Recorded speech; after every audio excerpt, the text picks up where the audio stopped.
আল্লাহ আমার রব, এই রবি আমার সব, দামে দামে তন মনে তারি অনুভব। তোমার দুনিয়াতে আমি যেদিকে তাকাই, অথই নিয়ামতে ডুবে আছি সবাই। পাক পাখালির গানে শুনি তসবিহ কালো রব, তসবিহ কালো রব। আল্লাহ আমার রব, এই রবি আমার সব। আসসালামু আলাইকুম, আলহামদুলিল্লাহ, আসসালাতু ওয়াসসালামু আলা রাসূলিল্লাহ। প্রিয় দর্শক, আপনারা যারা দেশে আছেন প্রবাসে, সবাইকে জানাই অনেক অনেক প্রীতি ও শুভেচ্ছা।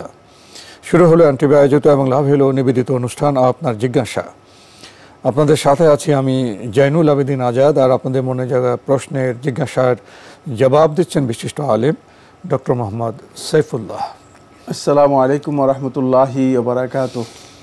প্রিয় দর্শক, চলুন তাহলে জিজ্ঞাসার জগতে শুরুতে একটি ইমেল পাঠিয়েছেন ফাহিম রাফসান, গাজীপুর, ঢাকা থেকে লিখেছেন, আমরা জানি একজন পুরুষ তাদের জাকাত দিতে পারবে না যাদের দায়িত্ব ওই পুরুষের উপর থাকে, তবে তাদের নিজস্ব কোনো লোন থাকলে তা নাকি ওই পুরুষের দায়িত্বে পড়ে না।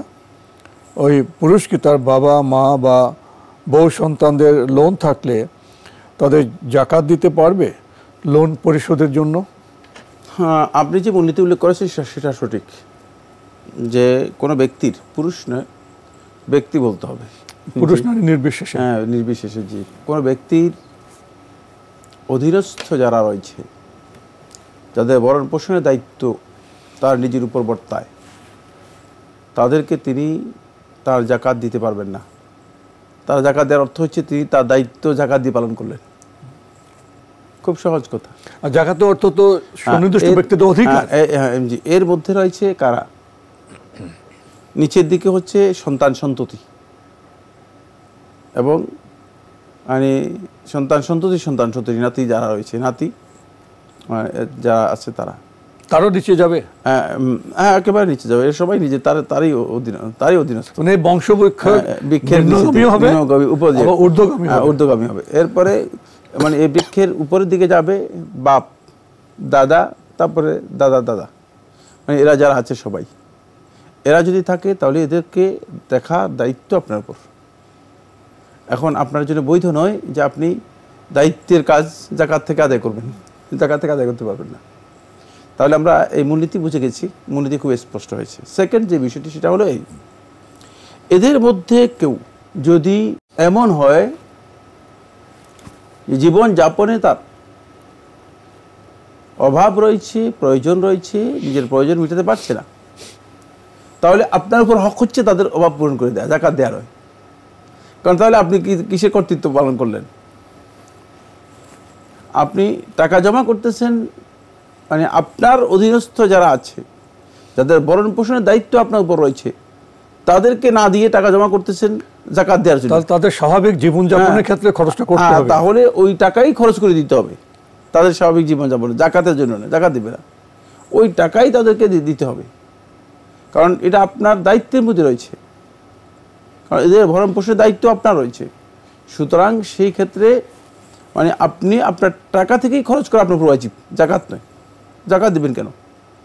আপনার সন্তান ভিক্ষা করতেছে আর আপনি টাকা জমাচ্ছেন কি কারণে? আপনি টাকা জমাচ্ছেন কেন? কে বলছে আপনাকে টাকা জমাতে?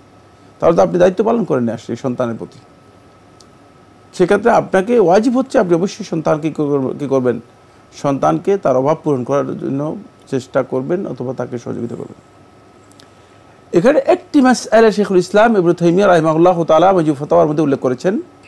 সেই মাসআলাটি হচ্ছে এমন যে দায়িত্ব পালন করেছেন, মানে তাকে প্রয়োজনীয় সাপোর্ট যা দরকার দিচ্ছেন, এরপরেও যদি কোনো ব্যক্তি বড় ধরনের কোনো কারণে ঋণগ্রস্ত হয়ে যায়, বড় ধরনের কোনো কারণে মানে বিপদগ্রস্ত হয়ে যায়, রোগগ্রস্ত হয়ে যায়, সেখানে আর কোনো পদ্ধতি নেই, কারণ তিনি আর স্বাভাবিকভাবে সহযোগিতা করতে পারছেন না, সেক্ষেত্রে তিনি জাকাত থেকে সহযোগিতা করতে পারবেন তাকে, মানে এই কাজ থেকে, এই অভাব থেকে, এই সমস্যা সংকট থেকে উত্তরণের জন্য।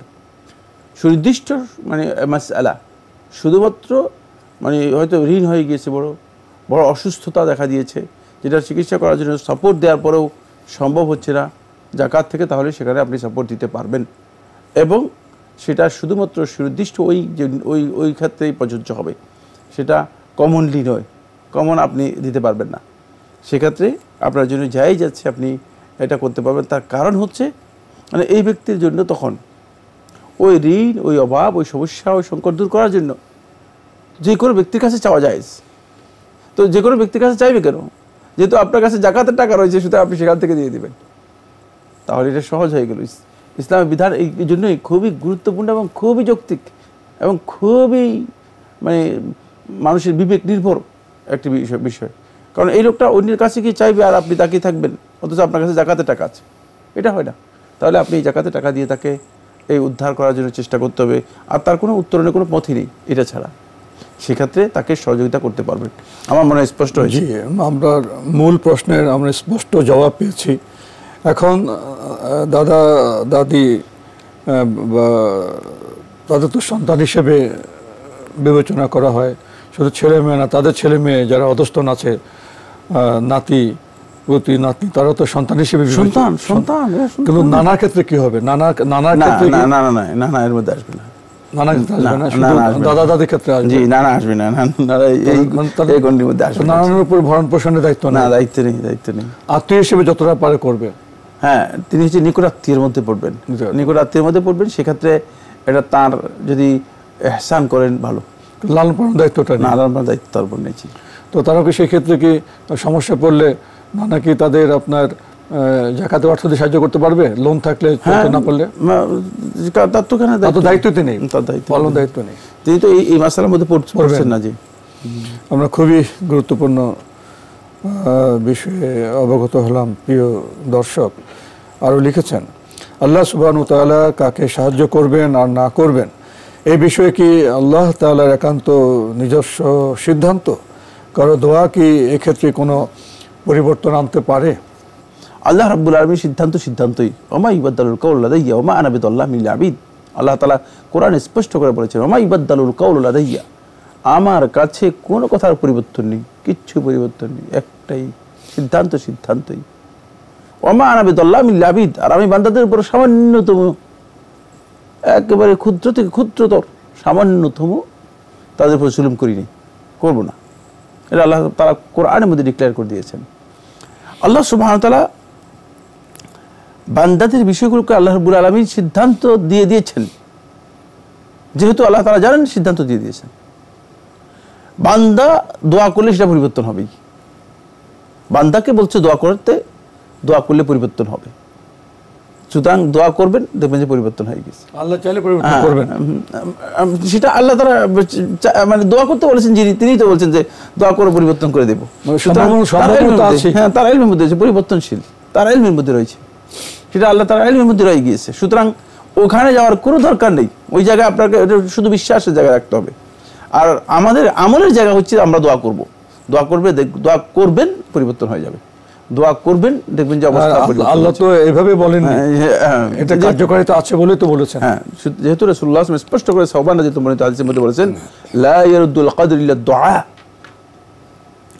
দোয়াই কেবল তাকদীরকে পরিবর্তন করে দেয়। সুতরাং এই যে হাদিস, এটা সহিহ, হাদিস থেকে বোঝা যায় দোয়া করলেই পরিবর্তন হবে এবং আল্লাহ রাব্বুল আলামিন পরিবর্তন করবেন, আর দোয়া করতেই বলেছেন। জি, খুবই গুরুত্বপূর্ণ বিষয় আমরা অবগত হলাম। প্রিয় দর্শক আরও লিখেছেন, জামাতের সালাতে লোকমা দেওয়ার ক্ষেত্রে কি আল্লাহু আকবার বলা যাবে? সালাতের মধ্যে যদি কোনো ব্যক্তি কোরআন তেলাওয়াতে ভুল করেন, তাহলে আল্লাহু আকবার বলবে না। কোরআন তেলাওয়াত হলে ওই কোরআনের আয়াত শুদ্ধ করে দিবে। আর যদি সালাতের কোনো আরকান অথবা রুকুন অথবা ইন্তেকালাতের মানে এক জায়গা মানে রুকু থেকে সিজদা থেকে উঠা থেকে বসা, এগুলোর মধ্যে যদি কোনো কারণে কারো ভুল হয়ে যায়, তাহলে সুবহানাল্লাহ বলবে। পুরুষরা সুবহানাল্লাহ বলবে, আল্লাহু আকবার নয়, বরং পুরুষরা সুবহানাল্লাহ বলবে। আমাদের দেশে দেখি যে মানুষগুলো, যেহেতু আমরা ফিকহ এবং দ্বীনের ব্যাপারে অনেক দূরে, মানে আল্লাহু আকবার বলেন না, আল্লাহু আকবার নয়, বরং সুবহানাল্লাহ। কারণ যে কোনো মানে অপ্রত্যাশিত ঘটনা, অনাকাঙ্ক্ষিত বিষয় অথবা কোনো ত্রুটি বিচ্যুতির জন্য বলতে হয় সুবহানাল্লাহ। আর আল্লাহু আকবার আল্লাহ তাআলার বর্তের সাথে জড়িত। কোনো বিশাল বিষয় যখন আপনি লক্ষ্য করবেন, পর্যবেক্ষণ করবেন, আজাইব আশ্চর্যের বিষয় লক্ষ্য করবেন, তখন আল্লাহু আকবার জায়গা একটি, আর সুবহানাল্লাহ জায়গা আরেকটি। সুন্নাহ হচ্ছে সুবহানাল্লাহ বলবে পুরুষরা, আর নারীরা, যেহেতু নারীদের সাউথ আওয়াজটা এখানে মানে খুবই গুরুত্বপূর্ণ। সালাতের মধ্যে নারীরা আওয়াজ করবে না, বরং নারীরা হাতের উপর এভাবে তালুতে আওয়াজ করবে। এখান থেকে এটাকে তাসফিক বলা হয় তাকে। ও তাসফিকুল নিসা হাদিসের মধ্যে এসেছে, নারীরা হাতের তালুতে কী করবে, আওয়াজ করবে, মানে হাতে তালি দিবে। এটাকে তালিতে আওয়াজ করা, এটা তালি দেওয়া বলা হয় তাকে। এভাবে তালি দিবে, তালি দিবে, এটা নারীদের জন্য বিধান, আল্লাহু আকবার নয়। জি,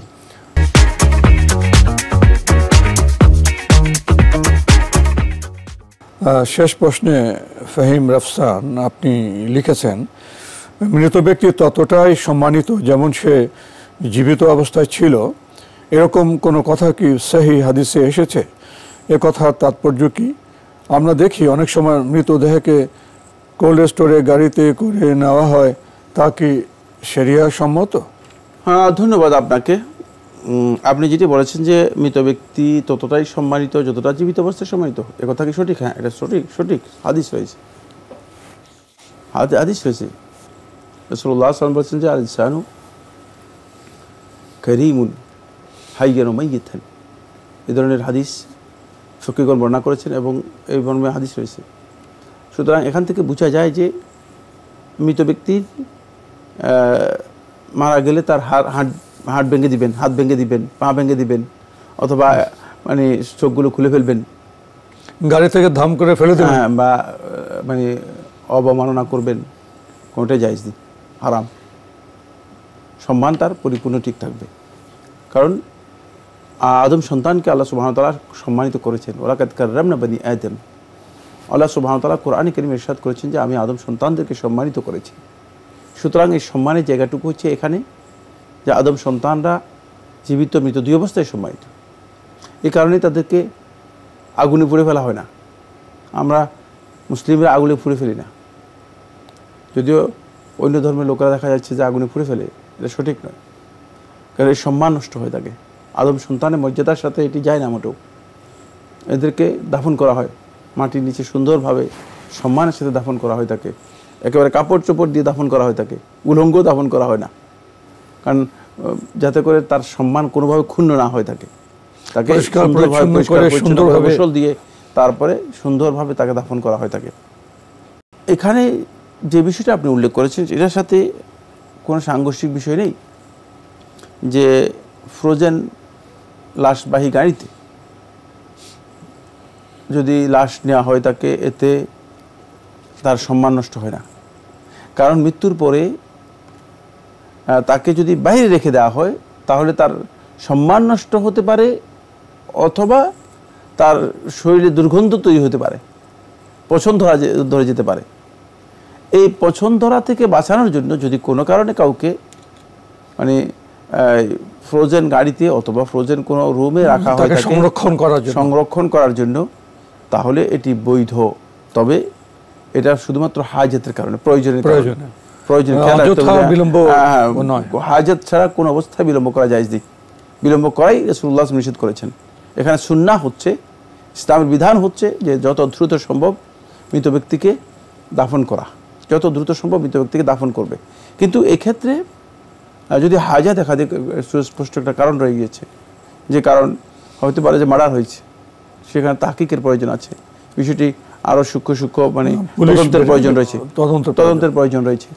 তদন্তের স্বার্থে সেটাকে করতে মানে রাখতে হবে।